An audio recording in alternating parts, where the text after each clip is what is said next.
Hey guys, welcome back to the Millionaire Landscaper Podcast, where we turn dirt into dollars. I'm really excited about our guest today. We have Keegan Lare. He's part of a second generation here of Ted Lare Design and Build. It's a family business that was started by his father, Ted, in 1982. Well, today the company has grown into a true powerhouse, known for their exceptional design, premium outdoor living spaces, with deep roots in the Cumming, Iowa community. Keegan leads the landscape design and build division of the company, while his sister Melissa leads the Ted Lare Garden Center. And really, this is just an incredibly strong family operation built around a shared passion for landscape, architecture, craftsmanship. And under this next generation leadership, this company's expanded to over $12 million per year design, a design-driven brand that blends creativity, education, construction, and customer experience at the highest level. Really glad to have you here today, Keegan, and welcome to the show. Thanks for having me, Keith. It's I've been involved since around 2008. So before that, I was able to see the business kind of grow as, a child, not really knowing what I was involved in early on, mowing the lawn of the family business and helping out in the nursery. And eventually post graduation from college, the first time around, I was in engineering, and then decided eventually I wanted to get back in the family business. And I've been involved since 2008 after finally getting my second degree in landscape architecture. So it's been kind of a long journey for me to get to this point, but it seems like it's gone by pretty quick too at the same time as all the years go by. But yeah, happy to be a part of the family business and kind of keeping the legacy alive and pushing things forward as we move through the next decade or so. Love it. When we think of a hardscape or a landscape company, we kind of think of either a shovel or a lawnmower. Sounds like you started your journey, if we were to go back, just mowing lawns. And I'm just curious, what was your kind of earliest memory in the business as your dad started that business in 1982?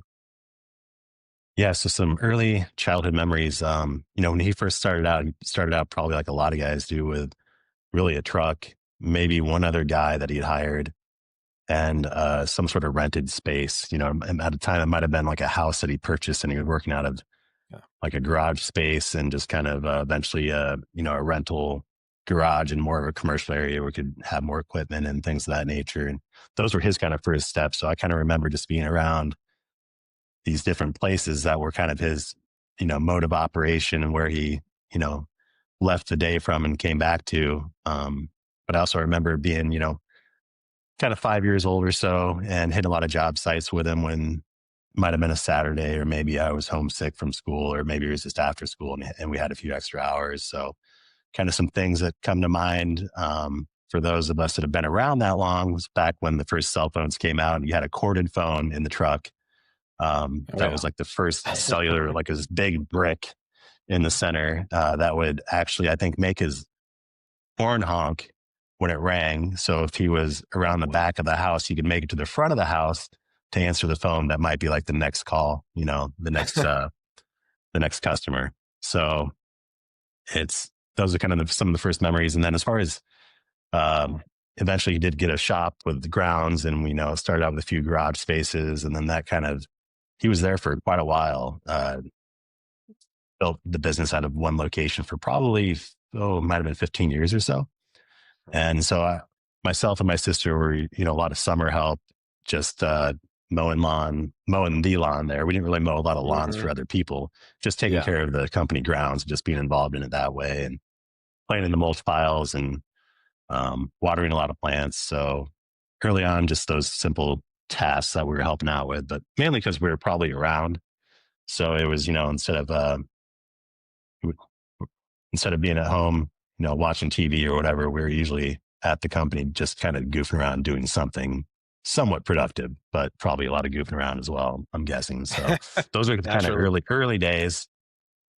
And, as he got through high school or so, he started going out on the crews, helping with landscape maintenance or landscape install jobs, planting, light construction, things of that nature. And when I was in high school, we probably had, 3 or 4 landscape crews, and maybe got up to 6 or so by the time I started college the first time around. It's just been kind of steadily growing since.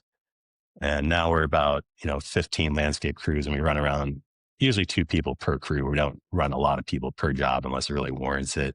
But really just like a lot of companies, you're not looking to become big. You just answer the call of your customers and try to grow to fit those needs. So, it's kind of one foot in front of the other, and really just try to execute well and keep running the business. And really all the growth has been because it's a request from a customer, right? Whether it's the landscaping side of the business or getting into maintenance, which we do landscaping maintenance, but we don't do lawn maintenance. So we don't mow lawns. We don't do chemical applications in lawns, but we do a lot of business just maintaining landscaping at homeowners and business properties. So those are kind of the 2 big things we do now. And then the retail side, which my sister runs, Melissa, her and her team do a great job of doing a lot of events on weekends and the normal garden center activities that go along with that, with the spring, the spring rush and all the sales going out the door, and then trying to keep that momentum through the year with different learning opportunities for people to come back. So it's kind of where we're at now. I'm not sure if I answered the original question or not, but that's kind of, that's brief all history, right. I guess. Yeah, no. Was there a point where you knew you'd want to join the business? Did it kind of click with you later, or where was that moment for you? Yeah. So I was kind of, when I was young, I was definitely like, hey, I want to be a part of this. As I got a little older, it was kind of, I think, one of those, hey, I just want to go out and do my own thing, whatever that is, for a while. So I chose chemical engineering just because I was good at chemistry or whatever. And it had probably had a high starting salary. So I was like, hey, I'm going to do this, go to school for that. I did that. And then I graduated and I've worked for Intel, a computer manufacturing company, for 3 or 4 years. And there's nothing wrong with the job. There's a great company and everything, but it was also very corporate. And I was like, I want to make a bigger impact on some sort of level. So I was going to go do something else. And that's when I seriously considered coming back and working for my dad. And after kind of an epiphany moment was really just probably I'd keep going back home for different reasons. And I was living in New Mexico at the time. And, I was just kind of going back home. I think it was probably Christmas one year. And I was like, Dad, I think I'm going to quit my job this next summer and go back to school in the fall. And he's like, well, that's, he was obviously really happy. He's like, that's great, and I made that. I'm kind of the person, like, once I make a decision, it's just no looking back, go straight forward ahead. And that's, 4 years later, it took a while to get a landscape architecture degree. There's no short path there, even if you have previous history at a university. But I'm happy I did it. I do feel like you make a bigger impact these face-to-face, person-to-person jobs and relationships than you might say at a larger company. Like, let's say you're working at Microsoft or wherever, great companies. You probably work with a lot of great people at those institutions too, but you're also, I feel, maybe a little more replaceable, where I know where I'm at now that I'm making an impact with the people I work with and the people I work for, clients, in a positive way. And you're selling something that is exciting for somebody who's going to have this product, whether it's just something small, talk about like our color installation teams for our seasonal flowers. Some of these might be small installations, but make a really big impact on somebody's just daily life when they come home and they see this, new colorful arrangement in the front of their house, to the larger projects where you're attacking a pool installation in somebody's backyard and everything that goes with it.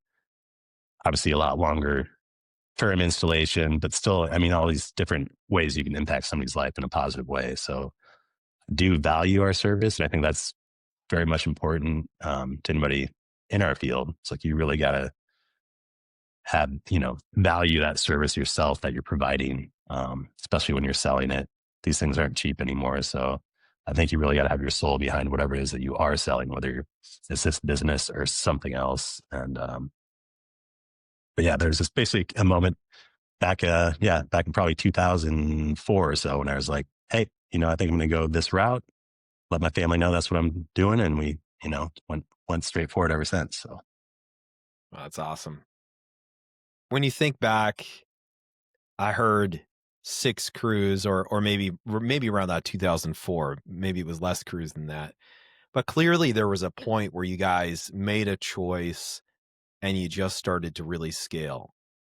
And it wasn't just on the maintenance side. It was maybe it was a change to a focus on design. Maybe it was people just started really catching on to how you guys how your art looked, and they really liked the Tedler art. I don't know. What was the thing that just like unlocked things? If we can Yeah, think kind of back there. Yeah. I think it was, I can't say for sure what the period of years was. I'd say around 2000 or so. I remember coming back and seeing some of the work that we were doing. And I'd been involved in the business during the summers and different periods of college life, I think up until like 1998 or so. And then I hadn't been around a whole lot for a few years because I was doing other things and other jobs and going a different direction. And then we've always been pretty heavy on the natural stone, but there's some point in there where the scale of the material that we started using really got large. Instead of using small boulders and small pieces of flagstone that was a nice look, instead we're using, pieces of flagstone the size of your kitchen table and really larger boulders that might be, when you get above like the 2-ton range, and sometimes even larger, whether it be a granite boulder or outcropping, limestone outcropping, things of that nature. And the level of craftsmanship somewhere in there shifted to the point where it just took it up a notch, in my opinion. And I can go through kind of a photo book of, where you went from like work A, which was good, it was solid, and then just went to like a new level. And I think after people started seeing that and we started marketing that more, I think things just ratcheted up a notch. And it's not like we blew up overnight, went from 6 crews to 12 crews in a year or anything, right? But it just started slowly to happen. I think the other shift was, number one, was like quality of work and having that craftsmanship go across the entire company. So we might have a guy individual comes in with a certain amount of experience. And I'm thinking back, like there was one individual that kind of pushed our level, I think, with using the natural stone, cutting end-to-end pieces really, really tight for patios. And it's a great look. We still do it. We don't do it quite as much as we used to because there's more nice, larger paver options too. But that individual, if you have somebody that has a great skill, whatever you can do to transfer that skill to everybody else to raise their level up, I think was one pretty, big key that happened then. And we still try to do that now. So if somebody is great at one thing, how do we emulate that through the company so everybody has that amazing new skill? Maybe it's a new way of laying in a certain product, or it could be just efficiency too. Sometimes, you trying to scale that across your company. So, but yeah, I think that was a big, big change along with a larger scale of construction materials, was just the craftsmanship along with it. Those two things, I think, launched us up another level. Do you, looking back at that time, can you paint for us the picture of what leadership was like at the time and how that changed as the company grew? Yeah. So I think the other thing that like enables the company to grow is obviously resources. It sounds, obviously that's an obvious thing to say, right? But if you look at it from a resources, you can say, oh yeah, we need more crews to install whatever, this product or these jobs. But on the other side, you also need more resources from a design side and a management side. So my dad is, all the people out there, he managed more work than anybody per year. Yeah. That's probably, I think it'd be hard pressed to find someone who did more in a year than he did when he was in his prime. He would manage 6, 7 crews, do all the design work for it.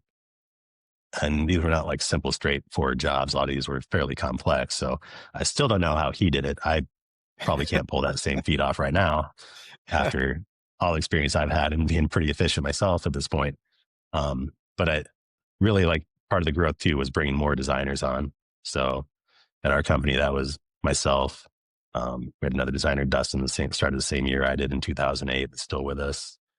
And then we've added another designer probably every 4 years or so, Yeah. not right away, because it's really hard to bring on multiple new people at once and have them contribute in a meaningful way, I think, immediately. But I think that's been a big part of the growth too, is just not only from the resources on the install side, is making sure that you can get to your customers on the design side in a reasonable amount of time. Because if it takes you 2 months to get back to somebody, you probably already lost the job, right? So, Yeah. Yeah, makes sense. Now, are your estimators also designers, or is that a role that's split up? How do you guys yep, run we that? do. Yeah, we do all estimating, and our process from design, estimating, selling, managing, we do end to end each designer. So it's pretty much like a self-sufficient, you own the whole process. So, which is really nice from an accountability side. Yeah. There's only one person to blame if something messes up. And if it goes great, then you're also, the superstar that made it happen. But we have, I know designers have probably wanted to have an in-house estimator that's dedicated. I don't know if we'll ever do that.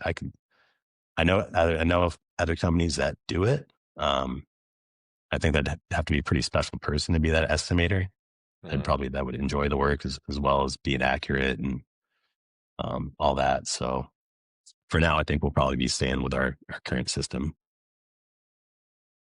A lot of companies out there are doing hardscape installs and such, but they don't necessarily have a design architect on staff. And I Yeah, wonder, how much of a leg up do you think that gave you guys over the guy who really didn't have that capability, but could just, the classic is turn the contract over, do a little sketch or something, maybe an sure. iPad where they took a picture and kind of draw on it. But what do you think that did to help you guys in scaling? Well, it's hard to say for sure. I can tell you that, we get a lot of fairly complex projects come our way, whether it's not always just from the design side as the way it looks, but it might be like the feasibility side. You got Yes. backyards dropping off and some crazy stuff going on that we get involved in once in a while. So I think people that have challenging projects feel comfortable coming to us because we have designers with the credentials to meet those, you know, ease their fears a little bit, or, you know, get them more excited about maybe being involved in a project that they're going to get the best solution. Um, Maybe not the simplest. And Yeah. so I think it definitely gives us probably a leg up compared to some others, depending on what people are looking for. Some customers might want hey, I just want a patio. I want it done fast and I want it done cheap. And we're kind of the opposite of that of this could take a while. We'll do it right. You're going to love it in the end. So what we're selling is definitely much a solution that they can be proud of from a visual standpoint, but also feel really safe in their investment as well. So, Yeah. um, so I think the more credentials you have overall as a company, whether it be on the design side and having people that have gone to landscape architecture and graduated from schools and have that degree, to having just more experience too. So whether it's, for the install side, I love telling clients that, yeah, the guys I'm going to have on your project, they've been with us 10 years and we've worked together a long time, and, they know what I expect, and they know that they're going to get a good project done because of the people that are involved. Yeah. Would you, looking back, say there was that one hire that you were so glad you found? I mean, you talked about guys building on each other's strengths. So a guy figures out how to cut stone better or whatever. But was there a foreman? Was there a project manager? Like, was there a role that you guys hired that just, okay, that really freed us up to get to that next level? Yeah, there's a lot of you can think of that down the line. There's quite a few of those individuals, and they're usually not necessarily apparent on that like day one hire, or even the first year sometimes. But our operations manager Aaron has been with us, gosh, I think close to 30 years. Oh, wow. Yeah, and so he started out, doing planting work because he didn't have any experience, but really hard worker, ready to learn anything, so we went from that to doing light construction, then heavy construction. And then, if we had a water feature, he was going to build that. If there's a big project, he's going to be involved in it, and did that for a long time until we had an opportunity to promote him to be operations manager. And, he's done a great job with that too. Just the way he handles himself and handles people, not being too soft, not too hard. It's a fine balance to walk, right? When you have 30, 40 people to manage, and keep people doing what they need to do, but still being liked as well, having a person in that role that is liked, but also respected. So, he's an individual that's definitely carried us forward, allowed us to grow, does a lot of different things for us. And then on the install side, there's, you get occasionally you get that random person with experience that comes in that's just able to do a lot of things. So I've been working with Tom's a crew lead. We call them crew leaders or supervisors. So they're like a working supervisor, and he's done great things. We've worked on a lot of projects together. Kind of one of those guys that can just do it all. Whatever's needed on a job, we'll figure it out. He'll figure it out. And so we have a handful of those people too, that we work with that have been there 10 plus years. I can name a lot of people. Nate, Chet, got a couple Jakes. We got 2 Jakes that have been around quite a while. Jake 1, Jake 2. Yeah, a lot of those. Other people just come in and make their mark, learning, growing. Most people aren't going to have those skills right away. So it might take a while, but they really do make their mark, year 3 and on, when they're kind of hitting their stride. And then we have, one guy that's kind of like a technical advisor almost to the entire fleet. So his name's Dave, and he's been with us, I think 15-ish years, maybe 16 or so. But, not apparent when you hired this person that Dave was going to do all these things, but, he has a lot of initiative and likes to find ways to improve things, and always doing research on the technical side, and has really taken our game around pool areas to a next level. Just feeling comfortable doing some different things.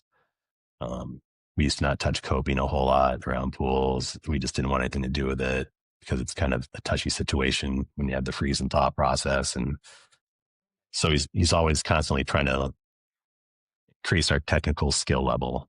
That's one of those ones that, his skills filter down to the rest of the guys over time, and it's definitely made us more capable, made the team more capable for sure. So there's quite a few of those guys that have made an impact in a different way. Some more than others, and some in different ways, but it's fun to see the growth for sure for the young guys too, being kind of an old guy, getting older, seeing the young guys come in with energy and an energy that I would love to have, and attack projects and in their own way. It's fun to see happen. I've heard from you multiple people that have been there 15 plus years. How do you keep, retain, and grow people? Because I'm hearing growth too. They didn't, they came in at one capability, then they grew. How'd you guys do that? Keeping people around us can be a challenge. We don't struggle with it by any means. We do have a lot of people that have been here 10 plus years, and then, a handful over 20, a really long time. That's a long time to commit your life to anything, right? Yeah, it is. And, we've lost some others along the way that, wanted to go out and do their own thing, or just wanted a change of scenery. The most things we probably lose people to is just wanting to do their own thing, or they'd find a cushier setup where they feel like they can really, whatever it is, make more money or have more free time, or whatever it may be. So you do lose a few of those people, and we're not immune to that challenge.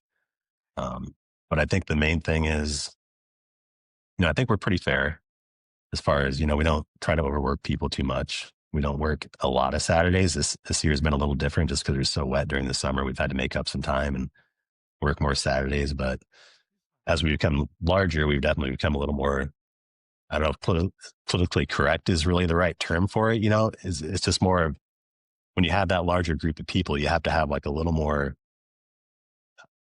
I don't want to say you become a little more soft, but you're not working as long of hours. Probably you're not working from Right. like sun up to sundown. That's something you can probably get away with when you're just starting out. When my dad probably just started out, that was probably something they used to do more back then. And even when I was younger, I remember our hours would start earlier and work later than we do now. So now we're more of like an 8 to 5 operation. And, you just need to have like a little bit of balance, I think, as you get larger, because it's just a little harder to keep the whole fleet happy. They're in a different place in life. Some people might have like 3 kids or trying to make, whatever soccer practice and things of that nature. And they just can't work the longer hours or want to anymore. So I think just having respect and like keeping things a little more even keel from a work-life balance helps. And then we're pretty aggressive on pay. That definitely helps. Compared to a lot of folks out there, I'd say we're probably on the higher end. And, Yeah. if people do a good job, they can usually expect a pretty good raise every year. So I think that helps as well. If you have that history with somebody for 10 years and 9 out of 10 years, they've got a pretty good raise. I think it definitely helps to keep people around. I mean, we try to be a really good place to work. We try to do little things to keep people's days a little brighter. So, I mean, these are things like having an ice storage bin where we have ice refilled every day and bagged ice. So like every morning when it's hot out in the summer, everybody can grab a bag of ice for the cooler. They don't have to stop at a gas station. So, Nice. People that have been around a long time think we've become a little cushy, right? Maybe compared to the old days. Sure. But we just try to do small things that are let people know like, hey, we're trying to make your life a little easier along with being paid well. Trying to do some little things that don't, in the grand scheme of things, maybe cost a whole lot, but it's not something that probably every place does either. So whether it be ice in the morning or we stock water too. So if people want to grab a bottle of water on their way out for the job, things of that nature. So I think, but yeah, I think most people stick around because they like the work. They like the people that they work with. There's not everybody's best friends with everybody, but within the fleet of the whole company, usually if somebody's out working in the field out there, they probably have a handful of people that they do hang out with outside of work. Yeah. Beyond our company functions and whatnot. So I think just that connection definitely helps keep people around, along with just treating people well and good pay and the rest of the things you want in actual on the job side of things. I think there's 2 situations a lot of young businesses are told that they should avoid.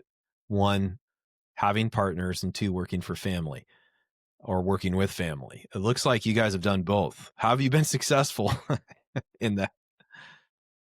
Yeah. I mean, it can be a challenge sometimes. I think, our roles are divided in a sense where it's not like we're with each other all the time at work, right? My sister, Melissa, who I love, she's amazing. She's doing her own thing for the most part. I'm doing my own thing as a designer, sales, manage the jobs and those things on a day-to-day basis, along with helping out the team. And then I do have my dad kind of overseeing things at the moment, kind of stepping away a little bit, kind of eking his way from the company into retirement at some point. And then his wife, Jean, is also a designer at the company as well. And she's been here a long time as well. She's over 30 years too. So it's more just kind of some of the bigger decisions can be a challenge sometimes. And then things that come up once in a while, you're going to have difference of opinions on the way things should go. So eventually you just have to kind of compromise or just agree to disagree and kind of, keep moving forward.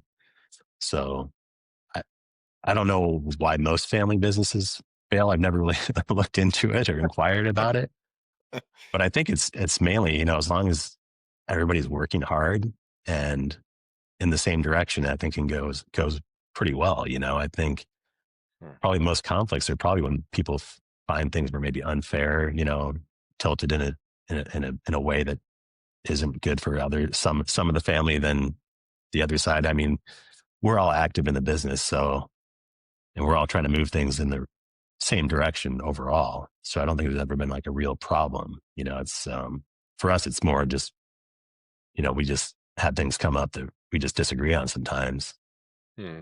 on a given day, and we just have to squash it and keep moving. But yeah, overall, yeah, I think, it's been pretty good. I think, we're in the tricky part now, right now, where it's just the transition zone, Yeah. And I think most people in our company kind of know that there is a transition, right? And we're still trying to navigate how to get through it. So that's kind of the tricky part for us, which we're going to try to successfully do over the next couple of years. But the overall operations side is pretty straightforward working with family. I think if you're all hardworking in the same direction, which, we are. And I think one probably key thing is that we all kind of have our own lane that we stay in a little bit on day-to-day stuff, right? I'm focused on my installs and my designs, and Gene is doing the same thing. Ted is kind of in the same lane we are. He's just doing a little bit less of it. So we're all trying to make clients as happy as possible. And my sister as well, doing the same thing in the garden center. So It's kind of like clarity of roles, so you're not stepping on each other's toes.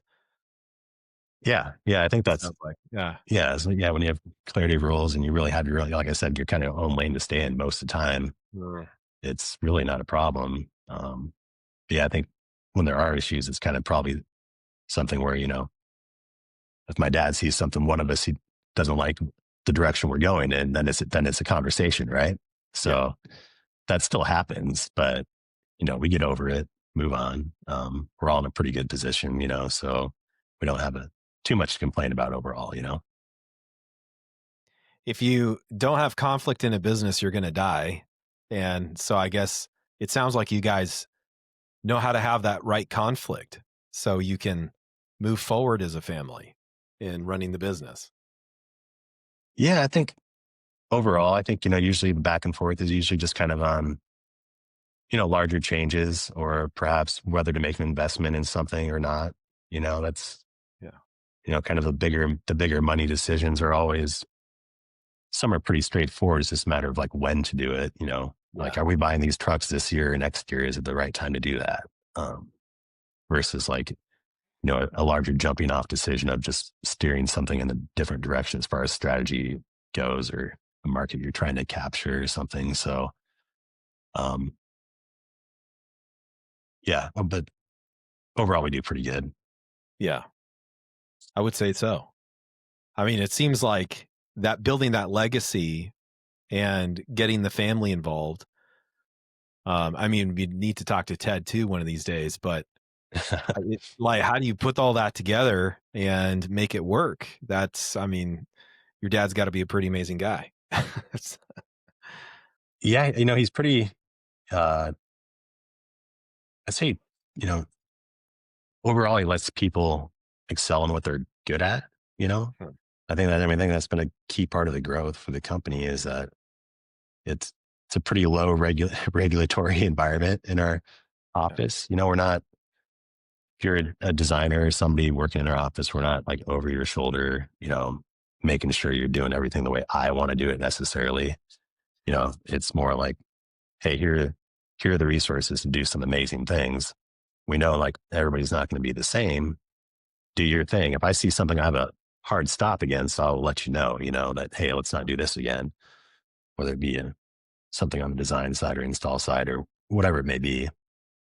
But overall, I'd say it's a pretty, low regulation, try to keep everybody free to do their thing.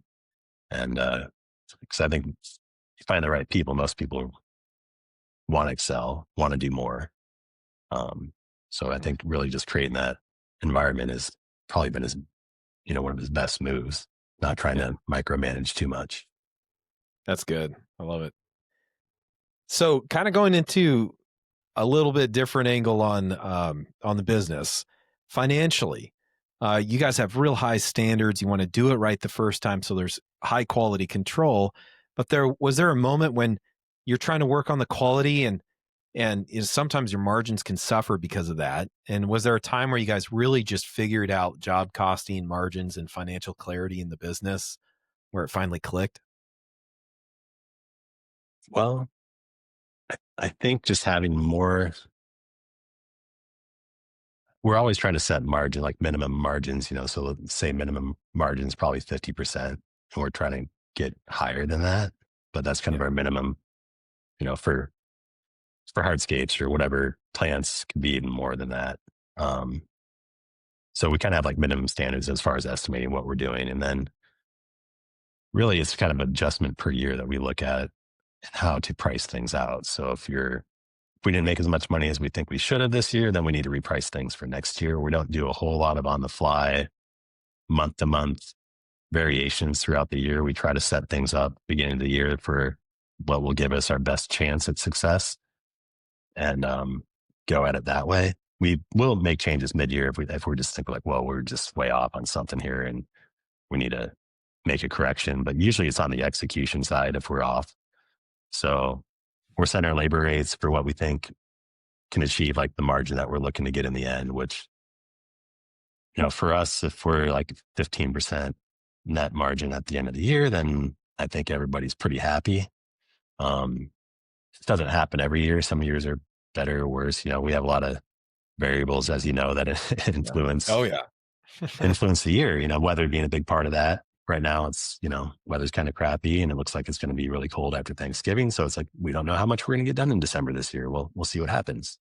Um, but as far as like an aha moment or something that happened, not really. I just say, like as he started out, it's a very small business he was doing, he had an accountant that would kind of report back to him probably how well his books looked. And, he'd probably just kind of adjust things as needed a little bit here or there. But as we now had an office manager starting probably, close to 98 or somewhere in there. It's when my dad's wife, Jean, got involved, she was also kind of like office manager a little bit. That's when we actually had like computers with like QuickBooks and stuff like that on it. So just having that organization, I'm sure helped a lot. And then as the years gone by, that our attention to details is probably a little higher than it always gets a little better. And Danny, who is our office manager now, is great. And we don't have any really super high tech systems as far as we're not on like a cloud based CRM platform yet, or anything else that is really super intelligent, telling us what to do or anything of that nature. We're really just adjusting to what our numbers were and what we want them to be. And you can do that in several ways. And that's just, you could attack it just from a labor side and just increase labor, or you can increase your products, right? So really the exercise is, are we going to increase labor for next year to meet whatever margins we want to achieve? And then are we going to raise prices on products across the board? Sometimes that happens automatically. So if we're going to say we're going to do 50% margins on stone and they raise their price by 20%, then we have to raise our price by 40%. Right? Yeah. Yeah. So sometimes, your actual profit can increase if you just keep your standards the way it is. If prices go up, then even if you keep your margin the same, you technically should have more profit overall, even if your net stays the same. Yeah.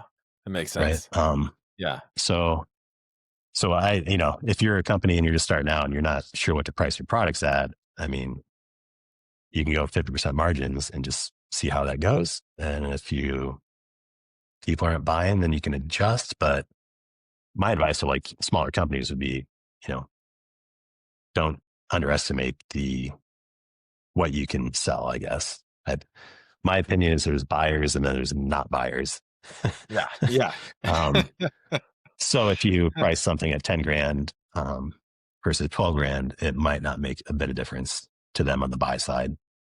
So, that's kind of my mindset, is that if I present the right product, the right presentation, they're going to want to do it. They're going to want to buy it. And there's other people that just weren't going to ever buy it.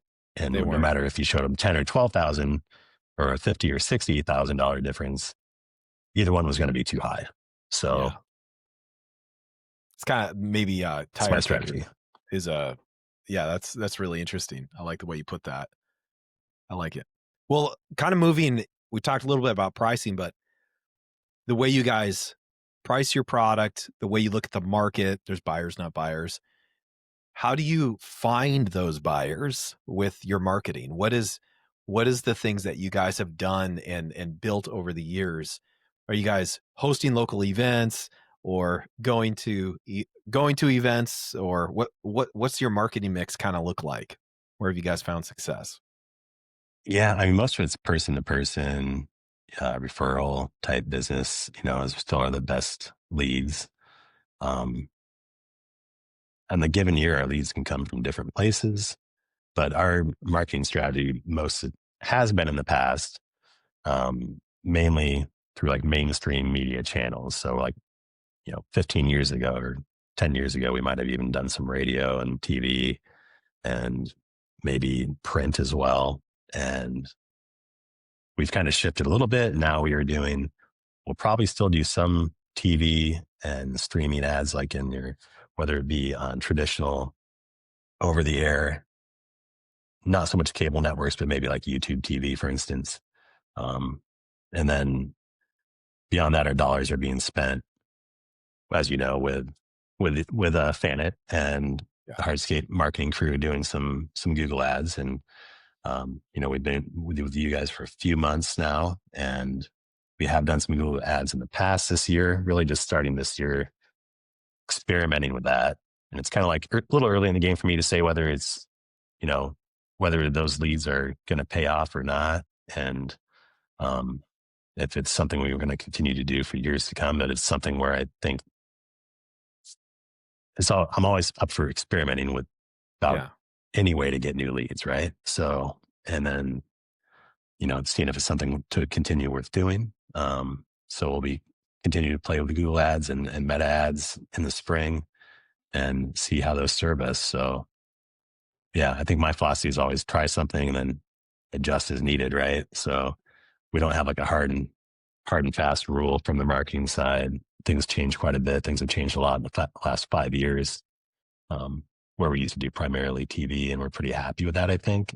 Now that's just so fragmented. It's hard to know exactly where to spend your money. So we'll continue to experiment. Yeah, do you guys do any sort of advertising after you finish a job? Do you guys go into neighborhoods and canvas them, or is there anything else going on aside from those areas? Or we haven't, done a lot of like canvassing neighborhoods or a lot of direct mail or anything in the past. To new clients. We'll hit up existing clients for some direct mail for things like maintenance services and just kind of reminders, nice, seasonal reminder type stuff. But I am, direct mail to the right people, I think is not a bad thing. Yeah. I might be working on that a little bit this winter, trying to how to develop the list of people I actually want to hit versus just picking a zip code or a neighborhood. So I've started, trying to think about that a little bit more. Who the exact person is we want to hit and what we want to hit them with. But no, we don't do a ton of, our vehicles are not real flashy. We don't, do a lot of yard signs. We might do a little more of that next year. For me, it's like, I want to create the nicest yard sign in the world. In the world, before I right? put it out there. Like, I don't want it to just be like, hey, Ted Blair, right, call us or whatever, it's sure. so it's kind of on the list to do this winter, is create some things that we can leave places and be proud of, to leave in people's yards for 2 months at a time as well. So, whatever we do, we try to do a little different or a little next level, so it stands out or looks different than others. You know what I mean? Yeah. Yeah. That makes sense. One of the things, we don't, oh, I was just going to say quickly, we don't do a ton of, we don't do things that really take a whole lot of effort time-wise, for whether it be different functions and things like that. I think I hit some different groups and, always trying to get the name out there a little bit, but we don't do a lot of organizing like a large event for the company as far as like touring clients' homes or anything, which could be done. We just really haven't had to do those things in the past. Some years it's like you have too many calls to serve. So that was like probably 3 years ago, and it's slowed down a little bit in the last 2 years, just like the volume of calls. So, Yeah. I mean, that's, we've talked in the past, and that's why always experimenting with things like Google Ads, like what is the next way we can ensure that we have, new calls coming in that we can keep everybody busy. So, Yeah. Makes sense. Now, you guys, I think what I'm pulling from this is you've built a brand that is attractive. The type of work you do is super attractive, and that invokes trust in other people. And there's a saying I like to say is if you want to be the most dominant business, which I have clients tell me this, hey Keith, how do I want to become the most dominant business in my area? Great. You got to be the most trusted. What I hear from you is you guys really focused in on quality and making those signature jobs and then showcasing those in a visual way that's super attractive to your target market. And because of that, you guys have a lot of referrals that happen. yeah. I mean, that's kind of our end goal. I think that's a lot of people's end goal for anybody in our line of work is to get that referral business. Oh yeah. I think we could do probably a better job of, maybe reminding people, as we get further away from their job, like, hey, if you got any more, any friends looking for work, just do that in a casual way. But yeah, we hope any job that we complete that's a showstopper, that it leads to one more just like it. And then we do a lot of jobs that are, not huge, but couple week jobs that are great, right? A nice patio with some planting around it. We feel like we still do those jobs better than anybody. I think our focus we're not just focused on the hardscapes. We're very much a plant loving design team.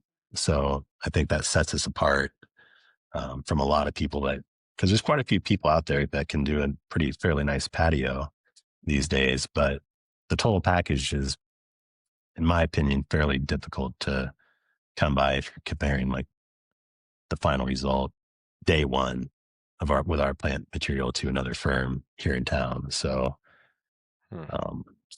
so I think, but yeah, we're always looking for the referrals. Those are still the best. I know you like to track a lot of statistics for, closing rates and all that stuff. We don't do a lot on the tracking side, but we know the referrals are the best, right? Everybody Right. who's been in this line of work knows that is the absolute best thing to have. It's good. Well, let's just think ahead in the future. I heard there's a little bit of maybe a change happening in leadership slowly.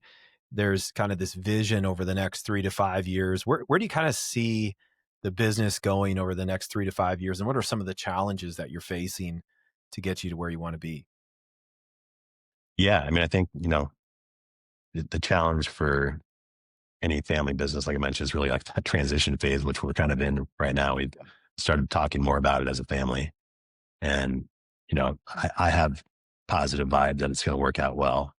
And, basically the framework being that Melissa and I would divide up responsibilities and run the day-to-day operation of the company and still have, just Ted involved in like larger decision making, weighing in on issues that come up, or if we need help making a decision. He's obviously always there as the resource. So that is our end goal, that some transfer of ownership and more than that, really the responsibilities, and then the clear cut of, once again, who is responsible for what, and having respect for those boundaries, that if we make this transition that we stick with it. So we'll be working on that over the next year or so, I'd say, as far as just making it really concrete and something that will last, as far as the changes that we're making. And then the ownership will come in the end. That transition of ownership will come too at some point. But our main concern is the execution side, and how do we handle the retirement phase of possibly two people backing away from the company and filling those seats, remaining profitable, and serving our clients as well as our employees too, right? We want to make sure that everybody's still being taken care of, and